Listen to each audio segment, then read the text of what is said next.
Welcome to Exiles, a Gospel of Mark podcast. We are coming to you from Grace Church in Erie, Pennsylvania, where we are talking about what we learn about ancient truths and the person of Jesus and how that works in our everyday life.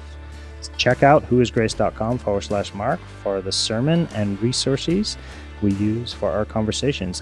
Thank you for joining us today. Season 3. I think we've said that every week, but we're calling it The Jesus Way, where we're talking through what it looks like as Jesus starts to eyeball Jerusalem and head in that direction. So Danielle has been off for the last few weeks, and so we've had some new panelists, and we have some new today as well, some first-timers. Freshmen. Yeah, some fresh meat, if you will. Oh.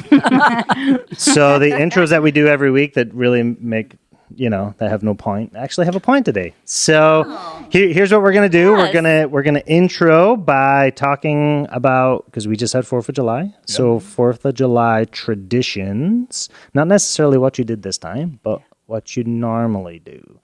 Or what you like to do, or what you would aspire to do if you had a choice. So we'll start over on the opposite side. So go ahead and introduce yourself. And yes. My name is Keith Harden, Keith H. Can I start calling you Keith H? What did you say? Keith H with an H, but it's like Keith H, but he has an H on the end of your Super first name, H, like and then you have an H for your last name. H That squared. is correct. Double H. Oh. Yes. Okay, go ahead. Why have I never heard this introduction before? Keith H? I don't know. I get nervous. Do you have a nickname at all? Has anyone ever given you a nickname that you can say? The one that has stuck, unfortunately, is Shakeith. Yes. Yeah. Yeah, How much that's smaller? happening. How much smaller are you than him? About 8 inches, not too. Oh, that's not that much. Yeah, I'm pretty close. But Is Rob actually taller than you, though? he has me about an inch. Yeah. Yeah. At first, I thought it was his hair, but I think he's actually taller. Not the hair. Now, speaking of on that. icebreakers. Really? Yeah. We're Well, going Rob has there. great. Yes, I'm hair. Keith. I am the care and sport lead here at Grace Church. Oh, yeah, we're back. Every year on the 4th of July, we have a big breakfast, some form of Red, white, and blue. Yeah, some form of breakfast bread, pancakes or waffles, sausage, potatoes, the works. Do you do strawberries and blueberries and whipped cream? So it's like the color Red, white, and themes. blue. We have kids, so you know how that works. You have to. Yeah. So whipped cream everywhere. But the tradition, I will watch Independence Day with Will Smith every year After breakfast? on Independence Day. Actually, well, This is like a Christmas it makes morning, sense. right? What year did that come out? 94. Yeah. You've been at it a while. Every year. And honestly, there's nothing that gets you like in the American spirit than watching us take down aliens, right? Yeah, that's exactly what I would have thought. Yeah, as a Scottish person, That's for what I sure. was Yeah. thinking. Like, So is how are this you like the feeling about morning? this? Yeah. Well, yeah. The kids have to wake up to the sounds of like explosions, right? What time are you pressing play?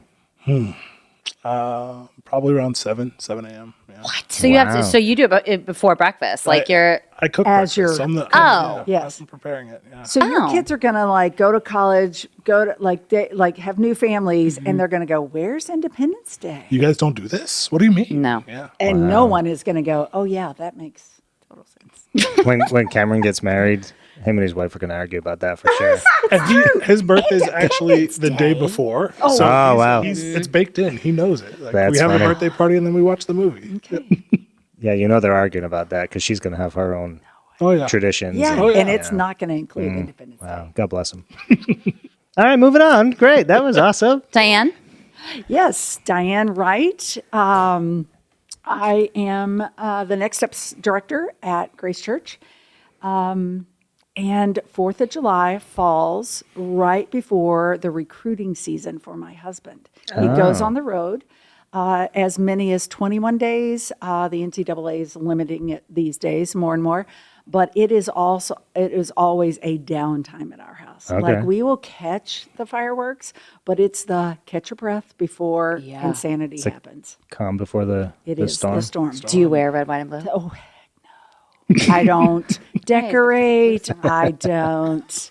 No. It is the getting laundry and all the things to send him Do on you the go road, with him ever? but no. Okay. Absolutely not. Sit in a gym for 20 hours. Thank you. No. I mean, if they went to like a good city, you could like Yeah, where does he walk usually around travel and to? stuff. Yeah. So DC, Nashville, Chicago, Those sound like good locations. Cincinnati. those are the typicals. Oh. I mean, that doesn't Atlanta. sound terrible. Yeah. But I get it. Oh, yeah. Because you're probably not Well, like, you're not running. like in the city. Like you're probably like, Oh, yeah. On and, the outside. and they're running gym to gym. So, like, I'm not going to Yeah. take him and drop him off Yeah. there, and then he has to go to another gym. Yeah. So 4th of July is yep, with the end of in the the night, air, in the air conditioning. on the deck. We have amazing neighbors now who spend like 10 grand on fireworks. That's like, usually outside. Oh, wow. 3 houses down. We're like, great. Perfect. Fine. Might I Yeah. suggest a movie this year on the 4th of July? In the background. What movie would you suggest? Titanic? Laundry, I 7 a.m. suggest. I'll think Just of you, an but I option. will not. The Patriot? hesitate. Option. Yeah, yeah. That would be one. Funny. All right. What about you, Sarah? I already have a question for Stephen when it's his turn. But I was going to say it right now, but we'll go on to Probably me. the question every American asks. I'll wait for it. You know Sarah that. McCosco, I have none. There, that's it. That's all I had to offer. Nothing. The water? Years, You go out on the years lake? ago, like I used to go to a party every single year for one of my friends, and then that kind of just like fell off. They still have it, but like life changes. You know how it is. Whatever, I get married, whatever. We start. But Ben and I have like no traditions. No. The last couple of years we've done a certain thing. This year, I really just want to do a beach day. But Who knows? The beach is going to be packed. Packed. Yeah. Yeah. so I don't know about you guys, but I love Kite Beach. Yeah. It's my What favorite. number is that? 10. Okay. And I like it from the it's like- water, though. I don't Yes. like it to be So on the beach. when we go boating, we are like in a little like cove area by a break wall, and it's right next to Kite Beach, so I can watch the kites all the time. I want to physically sit. yeah. That's the tradition. Let's go, Sarah. Will I fly a kite? Maybe. Maybe Will I fly- I'll get Isn't a there a 4th of July song? kite. How like what's that song? of red, white, blue kind. Yeah. Okay. What's Maybe your question? I will. Okay. Okay. Sorry, I was just totally moved off of you. Obviously, I had nothing to offer anyway. What was your experience like when, is this the question you always get? What was your experience like when you came to America for the first time and experienced 4th of July? Because obviously you didn't have a 4th of July. Yeah. So most of the 4th of Julys we spent were in America. Oh, you would which come is- over? Yeah. So from the age Oh. of 6 to 16, my dad was like a Florida Disney buff. Like just so we from ages to about I think it was 6 to 16, like every single year. Okay. We spent 3 weeks in Florida, going to all the Disney parks, going to MGM Studios. It's not called that anymore, but That's not it. Hollywood Studios. Hollywood So you were like Studios, in yeah. Disney for the 4th?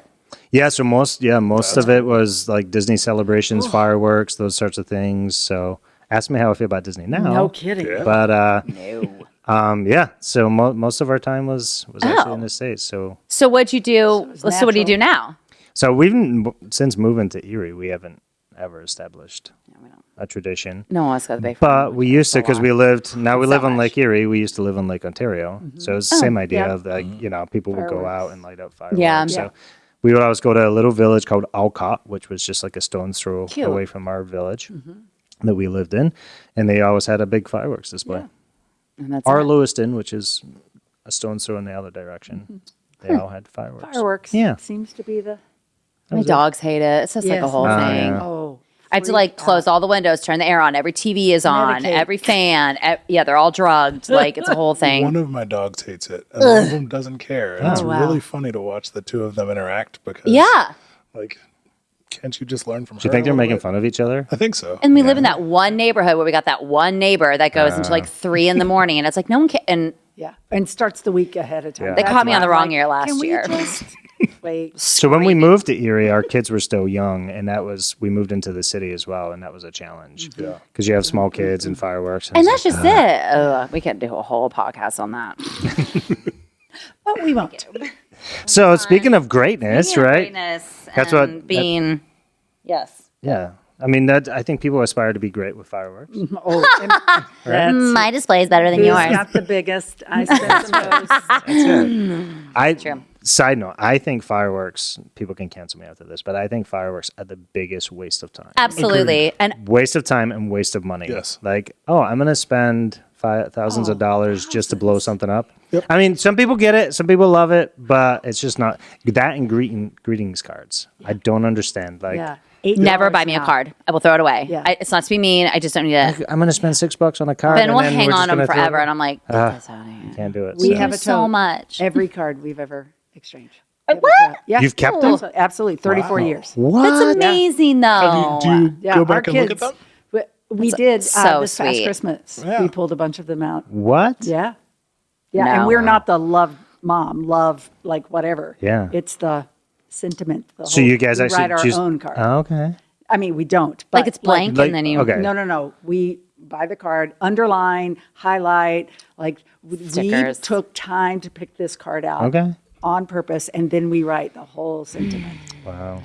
It's a bit much moving 9 state to state moves. Like, do Okay. we really have to. We're keep gonna bring this box every with us? Card? No. Oh, That's a lot of cards. Like for every So- occasion too? I mean, Cleve and I. How big is you your know, box? Like, Right. yeah, Like, we have a yearly, then transition it to the tote. Wow. Yes. I think Girl. our kids are someday, I mean, they'll trash it, let's be clear. Yeah. But someday they could go, oh, at Christmas they were That going, might be- oh, yes. look at that, look what they said. Oh, blah, blah. Wow. They might, yeah. So, they might actually hang on to that. But it's killing us. And my husband is advocating to use the same cards, to repeat. Like in Oh, yeah. That's a great idea. 2024. This is Well, my yeah. sentiment 2025 birthday card. Oh, here's my what I signed 2026. It would be kind of fun though, like if you did reuse a card from like years ago, just to We could pull it just out bring and the read code it. out. This and, is like, how I go feel through. about you this year. Yep. This is how I feel about you this year. Same way as 400. Okay. Yes. Wow. Okay. All right. Cool. Well, Another rant about greeting. again, cards all speaking day. of greatness, that's Greeting card. quite the thing to aspire to. So we talked in this sermon, well, we didn't, but Derek talked in the sermon about greatness today. So let's maybe start with this, even though we're already in it. But what's one area in your life where you either wanted to be great, God shed that from you, or you still want to be great? Because, we'll learn that, to aspire for greatness is not always a bad thing. So maybe one area where you'd like to be great, want to be great, or wanted to be great. What's your journey with greatness like? I wanted to be a great athlete, and I think the irony behind that is looking back or defining the word great, because by a lot of standards, I was a great athlete. I played Division say, I what'd you basketball. play? Yeah. I played at a major school. I had a great run at the sport of basketball, but for my eyes, for my desires of greatness, it wasn't what I would have hoped for. Right. That's fascinating. Now I want to be a great parent. And again, it's how you define it, because I'll have people tell me, oh, you're a great dad. You're great. And for my desires, for my definition of greatness, I still have striving to do, so. Yeah. I was thinking as Derek was preaching, like if we could have blinders on, like, right? Because your context, Yeah. your perspective defines what you define as greatness. Yep. But if we could just have blinders on and have one person, God, defining the greatness, man, it would be so much easier. But we see those ahead of us, and like he talked about those, that The comparison. some people, your career was great. Yeah. I'd be like, I'd give anything to have had that Yep. career, so yeah. So mine is the parenting. And so for me, this desire came from not having a mother in my life. And so I wanted to give my kids what I didn't have. But you didn't have. And so I saw my mom 2 weeks at Christmas, 4 weeks in the summer for my whole young childhood. And So you grew up with your dad? yeah. Oh, I didn't know that. Yeah. So my parents divorced when I was, what was I, 5, 4? I lived the first 2 years with my mom, total chaos.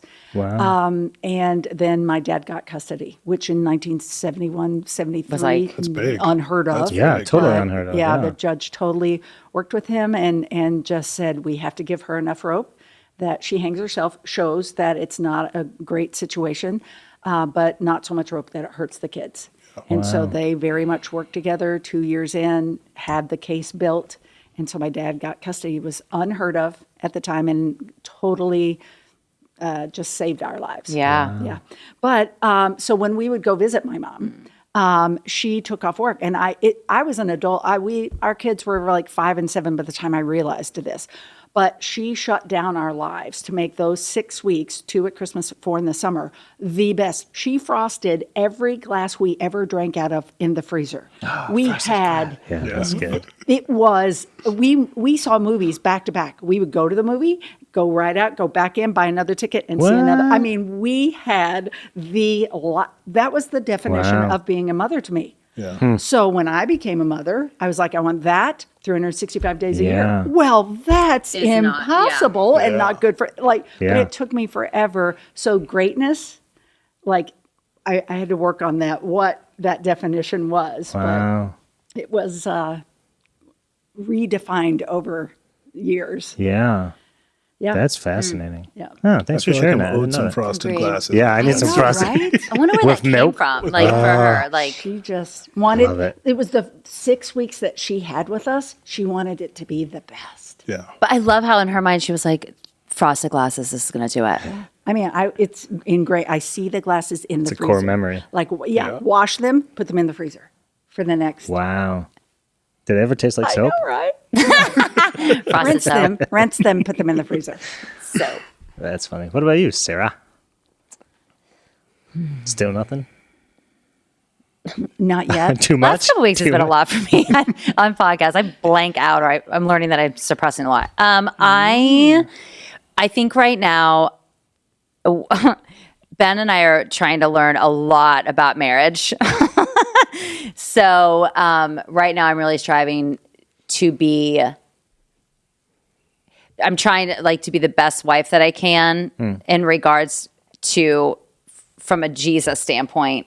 So that's and the whole fitness thing right now also too.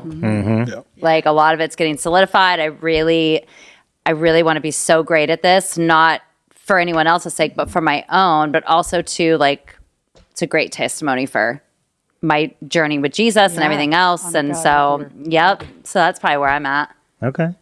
That's cool. Thanks. So for me, it was I wanted to be a great preacher. I really wanted to be a great preacher.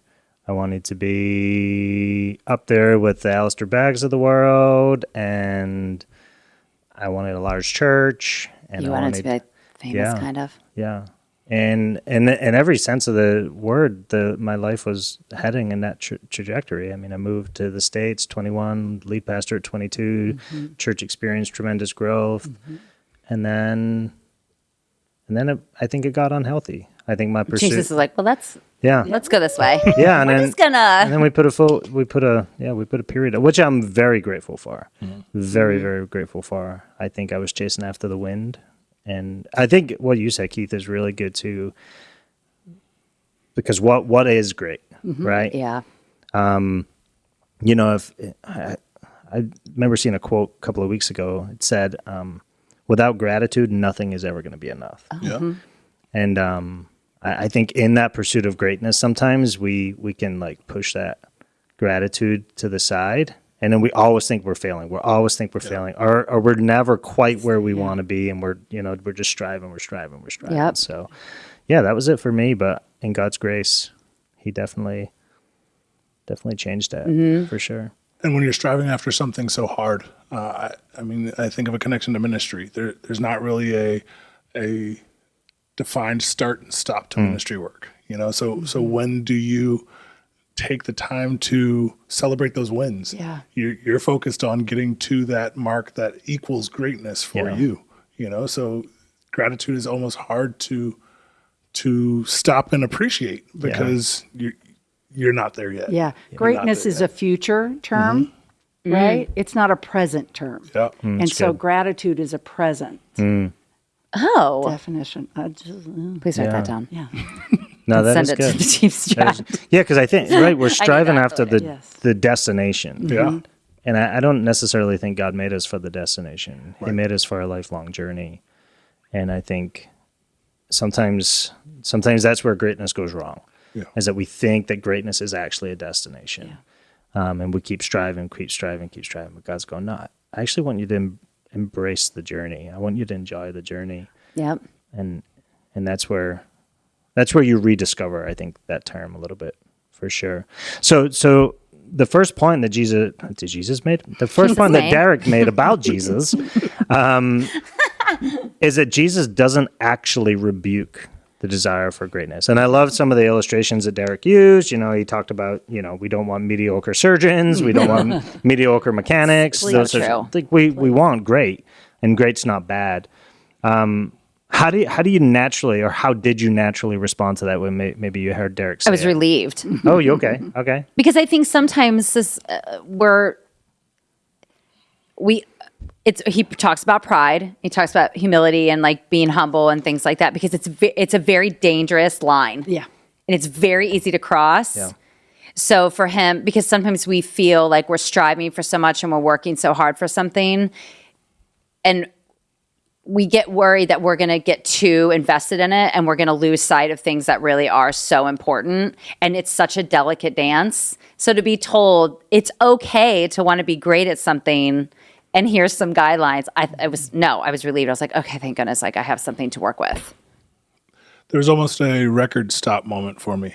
I know it. I know it's okay to be. Screech in your head. Yeah. Like, I know it's okay to strive for greatness, but growing up, being great at something meant you had to have confidence, and having confidence also got so close to being cocky. Yeah. So a delicate dance. the pride comes there, and so you hear that it's okay to strive for greatness, and it's like, yeah, it is okay, but also where do you check it? At what spot is it yes, I'm good at this and I want to be great at this, but where does it turn into I'm better than you? Or Yeah, I'm the comparison. best. Yeah. Again, where's your attention? I automatically thought of the parable of the talents. Yeah. I mean, Jesus is like, you didn't make the most of it. Like weird. Yeah, That's our example. Make the most of it. What right? you're given, yeah. But what's your cynics? Why? Like, why do you want to be Such the a good most? book. Simon Sinek's book, Start With Why. Yeah, it's such a good book. And That for me is the key. the other side of the coin that Derek spoke on as well, like if you have these resources, if you have these gifts and these talents and you're not using them, you're just lazy at that point. So like, what are you going to do with your resources, or are you just going to sit on them? And then I get in my head, I'm like, am I being great enough? Am I doing it right? Yeah. It's exhausting. My initial response was, it's dangerous too. Surprise, surprise. I will always I'm respond to shocked. something with I'm a shocked my negative, response was my negative response, initial and response. yours Yeah. Sarah and I are totally opposites, yeah. But we're still friends after almost a year doing this, yeah. I love you guys. Right. You appreciate each other. It's the balance, though. I think, Keith, what you're saying, like, how do we carefully walk that road? Because God has given you gifts, and I think I always talk about the '90s church culture that at least I grew up in. It was almost like an emptying of self. Yes, denial. Right. Deny yourself. And I think the danger of that. And subsequently, the byproduct of that was people who had these amazing gifts did not actually. I actually have a friend. We're not as close now, but just a phenomenal musician. I mean, just talking phenomenal musician, and I'm like, But didn't like Make to, the most of it. like, but didn't want to do anything with chase it. after, Yeah. chase after. But it's that Christian subculture. Do you think they were scared? well, It's almost it? it's almost I'll fail, I won't. wrong. No, it's not scared. I think it's subconsciously taught that it's wrong to Desire that. to desire that. Like I could actually go far with drink this the Kool-Aid. because you're elevating self rather than. Oh shoot, yeah. And it's because Okay. it's such a Is it money balance. that I'm after? Right. Is it? Am I going to go about it the wrong way? Yeah. Once I find myself in there, and I think what we've seen is great people, especially in our Christian culture right now. We see all these pastors just failing, right? Yeah. But these are incredibly talented people, Yep. right? If you will, they're great people at what they do or what they did. But without that accountability mechanism, tool, or whatever, very quickly greatness does. You have to become constantly check in with Jesus all the time when you're doing something. Like if you're pursuing something and you know you're going to be great at it, you have to constantly be in communication with him and also be like, okay, you're the one that's doing it, not me. Like you have to constantly remind yourself, this is not a me thing. This is a you thing. It's the why. And I think that's where it's countercultural because It's hard. our culture tells us accept the greatness and everything else is okay. If you have failings somewhere else along the line, don't worry about those because you're great here. Yeah. We put the people who recognize their greatness on a pedestal and kind of ignore their shortcomings. Well, and then when the greatness seeps away, or, I remember my husband lost his job and he was like, God is my head coach. And I've been a starter, using athletic terms, for all this time. And he's decided that I'm going to sit the bench for a while. And I have to submit, I have to have humility and allow, follow his leadership.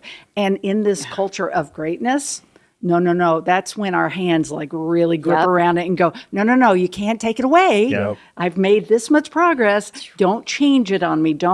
And then we really take over defining that greatness. Yeah. How do you respond in those difficult seasons when you're challenged?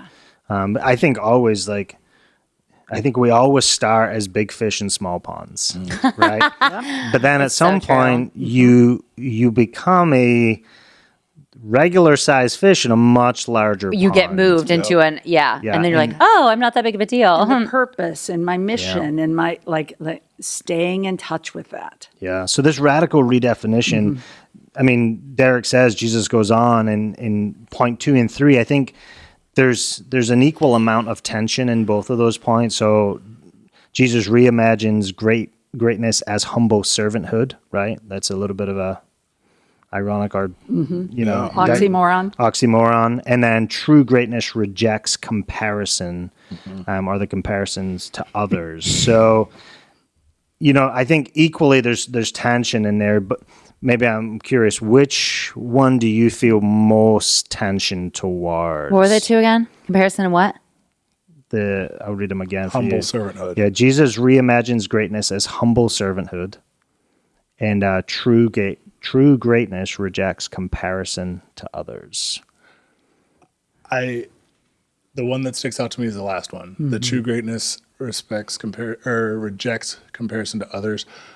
I obviously jump to sports first. And nowadays, everything's a GOAT conversation. Who's the greatest of this time? Who's the greatest of that time? I'm the GOAT. He's the GOAT. Oh, you can't compare them with this person yet because they haven't reached that stage. A lion doesn't have to tell a gazelle it's a lion. A lion just does what it's supposed to do and handles its business, right? The focus we place on giving someone that title or the focus that athletes themselves have on chasing that title. Like that's not really greatness. It's just. I was just having this conversation over the weekend with someone, and we were talking about people who are, or how us as people, we get wrapped up in what other people think. And I worry about what they're going to think. Who are these they? Yeah. And that was my response. I'm like, infamous they. We need to get in a space where who are these they people we keep talking about? Who are these people we're so worried about? It's the the voices that we Are you hear. just afraid of getting something fed back to you that someone else had said about you? But when you really stop and think about it, who are these people that you're so worried about? Yep. You probably really couldn't name them, or maybe you could have one or two. Or these people that you're concerned about, you're probably never going to interact with them. I don't know. We had a long conversation about it at the pool. Yeah. But it was you're giving power to the they. Who are these they? Yeah. That's who's on your heels, who you're chasing, you're trying to stay ahead of. And I would just say that our culture right now doesn't have the grit to be able to handle someone having a different opinion. Yeah. Right? So we're always trying to stay ahead of criticism. If I do this, they can't criticize me. Yeah. I want to image manage. I want to manage what you see and what you think, and I can't handle it when you don't agree. Has there been a shift in your life or in your journey when we talk about the comparison to others or this pursuit of humble servanthood? Do you guys have moments in your life, maybe it's a big moment, maybe it's an ongoing progressive moment where you're that shifted? That idea of greatness started to shift when I started whatever. So with so much of my identity was wrapped in athleticism. That'd be a lot of pressure on you. Hard. Come on. The expectation. The expectation. All the people watching you. Everyone's a critic. I'm an expert. Everybody has something to say, and it could be good, it could be bad, but everybody has something to say. When that part of my life died, when I had to figure out where my identity should rest as opposed to where it was resting, that's when that shift started. About maybe it's not about how do I chase down greatness in the methods that I've seen or in the methods that most make sense. Maybe it's about a different way. That's the only time humble servanthood would make sense. Doesn't really make sense on a sports term, period. So Yeah. It's countercultural. yeah. It is. It's counterintuitive. Yeah. So part of my journey was, this desire to be a great pastor, right?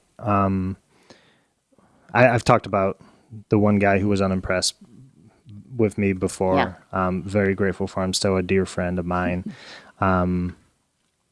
But it was his, I was intrigued by how unimpressed everybody, it was like whatever Stephen touched, I felt like it turned to gold. And then he was like, I don't care about any of that stuff. I'm like, oh, You're all wow. right. I'm like, tell me more. Like, this is great. This is Excuse great. me? I love this, But it was through conversation with him that I began to realize that we needed to press the brakes on some of the trajectory and some of the momentum that we had.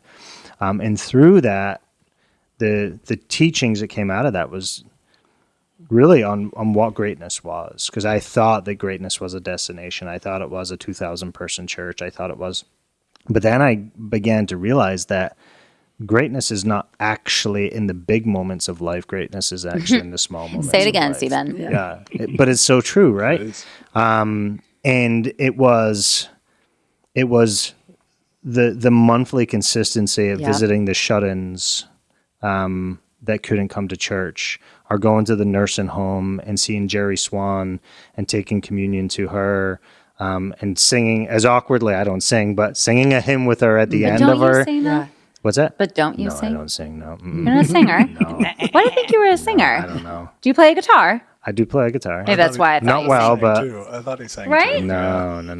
Nope. But do you notice that gratitude, that perspective came when you weren't looking ahead at, like Derek said, those ahead of you, above you? It came when you were, like you said, with the lowest of them. I agree. I think there was a journey for me, though, because it's almost like I felt like I was failing, and I had to sacrifice that feeling of failure. Yeah. And I think what's neat about seasons, when one season ends and another season begins, is that you get the opportunity to be, you get the opportunity start? to reflect. Okay. No, like as much as we miss our congregation in Wilson, I'm grateful for what I learned. Yeah. Because when you leave that environment, you go, oh my gosh, like I love these people so much. And if I had not made that decision to press pause and to lean into community and all that comes with that, this redefinition of greatness, which hopefully is seeped into like my family life as well. It's not necessarily the big moments, but it's the small moments that you would define as great.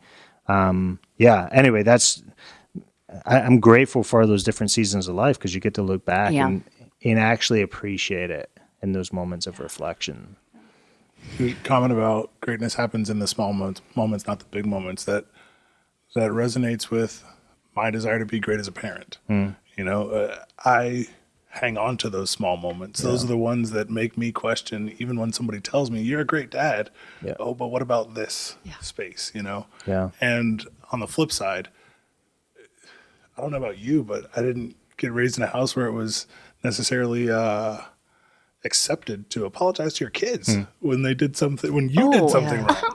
Yeah. But that's a moment that's real. That is impactful for your children, just to say, oh, he's in charge, but he still humbled himself enough to say I was wrong there. And they feel they're allowed to talk and The comparison, especially like parenthood and such, like you have the direct experience, but you don't have the awareness of the culture at that time. Yeah. Oh, shoot. Yeah. Yeah. And so I once heard that parents always Wow. start out on the floor and they're trying to get to their ceiling. They're living the And- first time too, and right? Their ceiling is Where your the kids floor. start. Yeah. Yep. And then you're Yep. trying to, every generation, we're just trying to improve. Yeah. Maybe I see that because I'm an Enneagram 1, and so improvement, the reformer. Perfectionist. Always the reformer. Okay, all right, I claim. So my greatness redefinition would be when I changed from perfectionist to reformer. Okay. And it stopped being about me, and Yeah. it started being about the people in the situation, their experience, and can we make it a little better? Yeah. So That's really fascinating. So George Lippert, we all know, but just a phenomenal storyteller in so many different facets. I always think about, and maybe you guys don't remember, but I always think about the Father's Day video that he did. I think it was like 2 years ago. And it was really a retelling of his story and his journey and his relationship with his father. But it was the exact same concept, but he likened it to the tools that we have in our toolbox. Yeah. And he grew up appreciating his dad, and then, maybe went through moments of resentment. I don't know if he would use those words. But then he realized that my dad was doing the best yeah. With what them he had. with Yeah. what he had. These were the tools that he had available to Yes. him. And that's always stuck with me. Yeah. Yeah. But it speaks to the journey. Like, I think as parents, we may actually never realize greatness for ourselves, but it's a building into and equipping our kids to eventually be better parents than we were. Like, what if that was our redefinition of greatness? And that, Parents, man. yeah. And to go to like the redemption that Jesus provides, he redeems Yeah. Yep. the fall of greatness. He he has just brings beauty to that Yeah. process and allows us to accept the imperfection or the failure or that's part of it. I'll never forget when we went to the Bahamas once and our kids were young, and one of our daughters said, like, if God can create beauty like this, why doesn't he create the entire world to look like the Bahamas? And I said to them, we wouldn't have any perspective. got Would it. we appreciate it? Like the gloominess of rain and, things like that, or makes us realize how beautiful that is. And so the failures, the perspective, That's really good. important. Is there like a moment in Jesus's ministry that stands out to you when you think about like this redefinition of greatness? So obviously rejecting the comparison to others. Is there a particular story in your mind that jumps out, or this, humble servanthood? Well, the woman caught in adultery. And that he didn't blast her, or Judas, like he didn't. Yeah. The whole room, he didn't like call and go, that guy. Yeah. The human. He didn't have to, right? He knew when to be gentle. He knows that with me. Yep. When to be gentle. I once heard, Jesus is going to get your attention. He's going to start with a rock. He's going to go to a brick. He's going to go to a cinder block. He's going to go to a boulder. Yeah. Like, and I'm just like, oh, can I get it before? So just how personal. It's more about us as a person than it is about the task. It's the personal relation. It's the woman at the well. He made his point to go see her. Everyone else would avoid her in that space, and the disciples themselves were wondering, why are we doing this now? Yeah. He could have easily said, I'm going to stand here and everyone should come to me. Yeah. But he went out of his way, went out of the way that everyone expected him to be in to make that personal connection. He's always so patient. That's what always sticks out to me. This is patience, and like he probably like never rolled his eyes. I roll my eyes like every time. Do you think so? I envision like this rolled his spiritual eyes? happening, like these situations happening, like this current Poker face was strong. all man. through Mark. Like when they do something, is he like, oh my gosh, you're doing this? Like, If no. he didn't while he was on earth, he definitely is. And it sounds so silly, but like it's just this like and sure, like he had his moments where he got not mad, but you know what I mean. Flipped a table. Flipped a table, like did what he needed to do. He was stern like that. But like, I feel like the majority of the time where like all these things are happening and he's literally just like, okay, Yeah. I'll help you. I'm going to meet you where you are. It's fine. Like, I'm not going to sigh at you. That's amazing. I couldn't go a whole hour without rolling my eyes or sighing about something. Let alone my entire I'm surprised by existence. that. There's a new count on. Everybody start tracking. It's the idea of wild. the savvy follower, though, right? We're talking about that Yes. at Grace Church a lot. It's being able to discern God's voice in those moments. Like, Yep. it's almost like a confidence in the kingdom of God. Like he knew what his mission, he knew what Yep. his purpose was, and he knew that this is going to sound weird, maybe even heretical, but he knew that was even greater than him. Yeah. Oh, That the will of the Father was the thing Yes. that he was submitting to. He was humble too. And Yeah, he to had that. confidence in that, which seeped into every area of his life, which, we can obviously learn so much from. much. Yeah. Any advice, if you don't have any, that's fine. But any advice to somebody who's maybe struggling with this idea of greatness? They're listening to the podcast right now and they're like, you know what? I'm in a season. If I were to be honest with myself, I am struggling with this. It's not going well. In your experience so far, we haven't arrived, obviously, but what advice would you give somebody? it's so cliche, but just trust the timing. Just keep going at his pace. Yeah. Just keep, like, it's that whole, like, I'm sure you guys have seen this picture where there's like a little kid. It's Jesus and a little kid. And the little kid has his teddy bear. And Jesus has this really awesome teddy bear behind his back. Oh, yeah. And he's like, give this to me. Or like, and he's like, no.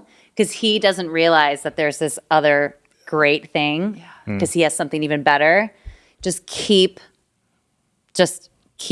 walking the pace that Jesus is giving you. It's the best way. But that's so hard. Yeah, my will versus his will. That whole. I know Yes. sometimes we've changed jobs so many times and moved, but we would just often pray out loud, like, God, we will accept the door closing. Keep me Like, centered. That's right. Please close the door. Make it clear. Like, doors Yes. open. I'm going to keep going.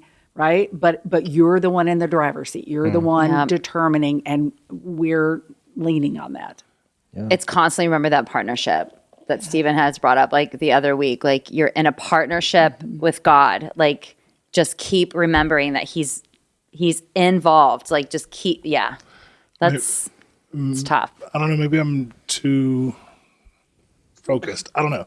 But if somebody says to me that they're struggling with greatness, I think the first question I'd ask them is to reflect on what that desire for greatness is built on. Yeah. Because it is that selfish greatness. Like why do you Yeah. want to Yeah. be? Do Like you want why you want to be so great? Like selfish what's ambition? What is it? Is it something that God's given you that you just want to honor him in showing? Because if so, that's a different thing than I want to be famous. I want everybody to know who I am. So I think I'd ask them to reflect on, man, my follower count is going up. Yeah. John Ortberg has a term he used years ago, the shadow mission. And he was like, so many leaders in ministry fall because their mission is off just 10%. It looks the same, smells the same, acts the same, like you would never know it, but it just shifted. That it's a shadow of the mission that God's called them to do. And it's so subtle. Yeah. Right. So we just, I think, just self-awareness and having someone in your life that will speak truth, like just having a rear view mirror. I think that's so good. I think I've said it before, but if you don't have a naysayer in your life, find one. That's why I appreciate your friendship, Sarah. Not that you're a naysayer, but because that was such a terrible way to preface that. But we're very so sweet? that's what Nicole says all the time as well. Oh my gosh, it's so nice. I don't know where it was going, but okay. No, but like I'll go with it. we come to something, like we come to perspective differently. Yeah. And I think that's helpful. But we are but your perspective on something will stick with me so much harder Right. than if somebody who sees it the way that I see it. Yep. Like as soon as she was talking about what she was talking about, I was like, oh, that's like what Steven said about the boat going slightly off. Yeah, the 1 degree off course. Yeah, yeah, So it's valid. yeah. So I think important. my advice would be that always find one. But I think I would also say as well, like always be grateful for what God has given you. Yes. Because it's exactly what you Like need. don't deny it, own it. Yep. Like, yeah, Mm-hmm. I'm good at X, I'm good at Y, but always remain a student. Yeah. Because the moment that you actually become the teacher, then you lose the accountability. So I just think that, yes, God has given me X amount of talents or X amount of abilities, but God, I don't know how to use them. Tell him that. Yes. Teach me. Tell Yes. me what you want to do with that. What's your Ask him for purpose? courage. Ask him for, The yes. understanding of the purpose of it. And he will. Comment for another podcast, maybe, but I mean, we need to do the same thing with our shortcomings as well. God, I don't know how to. Yeah, I'm not good at this. Yeah. Yeah. I don't know how to handle this. I need you. You're the Yeah. only one who can get me through this space. Yeah. And he does it But how do we miss that connection so often? Yeah, that's really good. because we feel like we have to do it all ourselves. Preach. Yeah. We are the worst Staying connected to him. Yeah. Yeah. all the time. Cool. Well, that's it, guys. We're at our time. You guys did great. Thanks. How do you Thanks feel? for chit-chatting. Oh, we're high five. Oh, no, you're not. Not us. They're Yeah. They're high-fiving. Senior old, Yeah. senior. Fine. Thanks for being part of the panel. I agree. Yeah. It was fun. Yeah. Did your heart rate go down a little bit? Yes. Yes. See? Good. Yeah. It was a conversation, like you said, Sarah. Yeah. The more But did- relaxed it can be, the better, right? No, it gets- we like to ramble, so.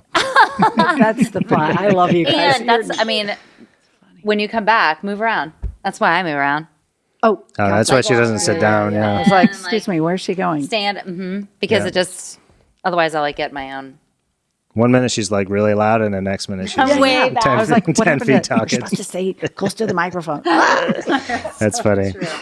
All right, the discipleship question was, what is holding me back from looking more like Jesus? My list is long. So take that into your life this week. You can visit Mark. You can visit whoisgrace.com/Mark for resources, and you can submit questions there as well. Let us know how you feel about the podcast, or if you have any questions that you Yes. want us to address as well. We'd be happy to do that. But as always, thank you for joining. Sayonara. Adios. Bye. Bye-bye.